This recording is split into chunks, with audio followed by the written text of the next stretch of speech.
हरतालिका का अर्थ है हरत अर्थात हरण करना, व आलिका अर्थात सखी अर्थात सखी द्वारा किया गया हरण।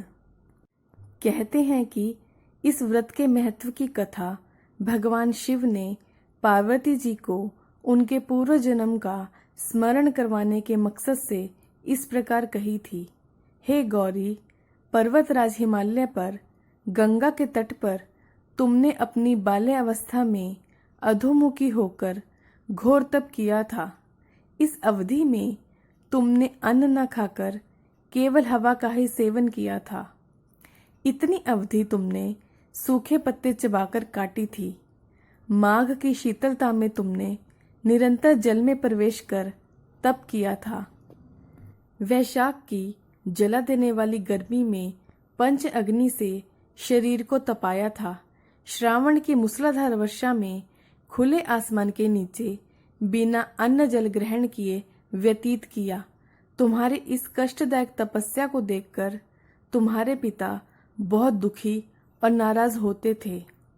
तब एक दिन तुम्हारी तपस्या और पिता की नाराजगी को देखकर नारद जी तुम्हारे घर पधारे। तुम्हारे पिता द्वारा आने का कारण पूछने पर नारद जी बोले, हे गिरिराज, मैं भगवान विष्णु के भेजने पर यहाँ आया हूँ। आपकी कन्या की घोर तपस्या से प्रसन्न होकर वह उससे विवाह करना चाहते हैं। इस बारे में मैं आपकी राय जानना चाहता हूँ।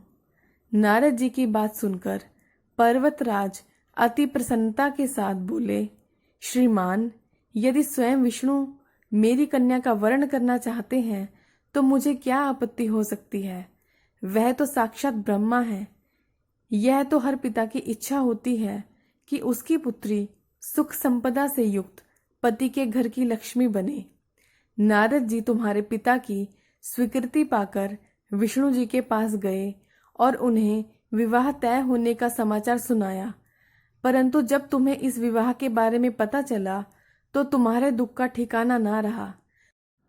तुम्हें इस प्रकार दुखी देखकर तुम्हारी एक सहेली ने तुम्हारे दुख का कारण पूछने पर तुमने बताया कि मैंने सच्चे मन से भगवान शिव का वरण किया है, किंतु मेरे पिता ने मेरा विवाह विष्णु जी के साथ तय कर दिया है।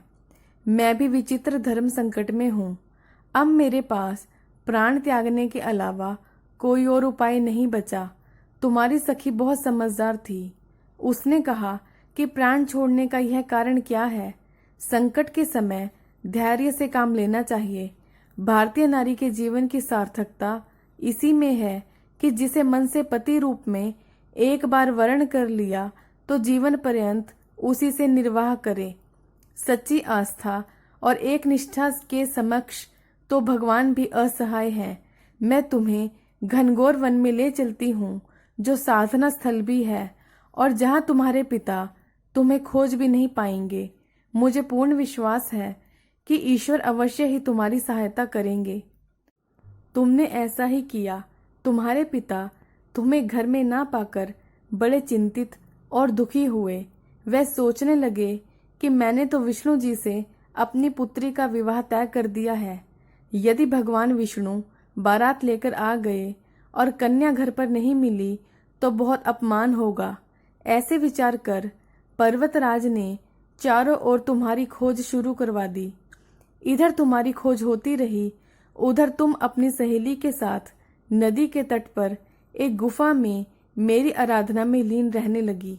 भाद्रपद तृतीया शुक्ल पक्ष को हस्त नक्षत्र था। उस दिन तुम्हें रेत के शिवलिंग का निर्माण किया। रात भर मेरी स्तुति में गीत गाकर जागरण किया। तुम्हारी इस कठोर तपस्या के प्रभाव से मेरा आसन हिल उठा और मैं शीघ्र ही तुम्हारे पास पहुंचा और तुमसे वर मांगने को कहा।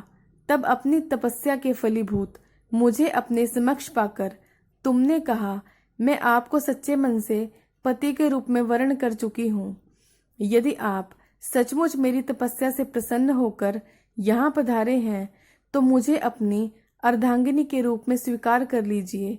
तब तथास्तु कहकर मैं कैलाश पर्वत पर लौट गया।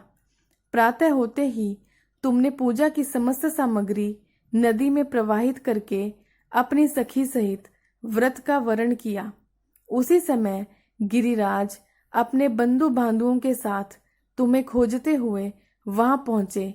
तुम्हारी दशा देखकर अत्यंत दुखी हुए और तुम्हारी इस कठोर तपस्या का कारण पूछा।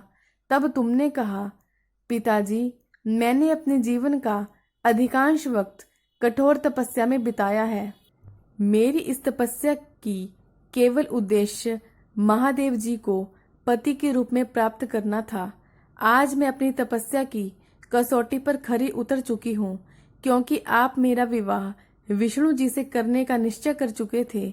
इसलिए मैं अपने आराध्य की तलाश में घर से चली गई। अब मैं आपके साथ घर इसी शर्त पर चलूंगी कि आप मेरा विवाह महादेव जी के साथ करेंगे। पर्वतराज ने तुम्हारी इच्छा स्वीकार कर ली और तुम्हें घर वापस ले आए। कुछ समय बाद उन्होंने विधि विधान के साथ हमारे विवाह किया। भगवान शिव ने आगे कहा, हे पार्वती, भाद्रपद की शुक्ल तृतीया को तुमने मेरी आराधना करके जो व्रत किया था, उसी के परिणाम स्वरूप हम दोनों का विवाह संभव हो सका। इस व्रत का महत्व यही है कि मैं इस व्रत को पूर्ण निष्ठा से करने वाली प्रत्येक स्त्री को मनवांछित फल देता हूँ। इस व्रत को हरतालिका इसलिए कहा जाता है क्योंकि पार्वती की सखी उन्हें पिता और प्रदेश से हर कर जंगल में ले गई थी। हरत अर्थात हरण करना और आलिका अर्थात सखी। भगवान शिव ने पार्वती जी से कहा कि इस व्रत को जो भी स्त्री पूर्ण श्रद्धा से करेगी, उसे तुम्हारी तरह अचल सुहाग प्राप्त होगा। हर हर महादेव।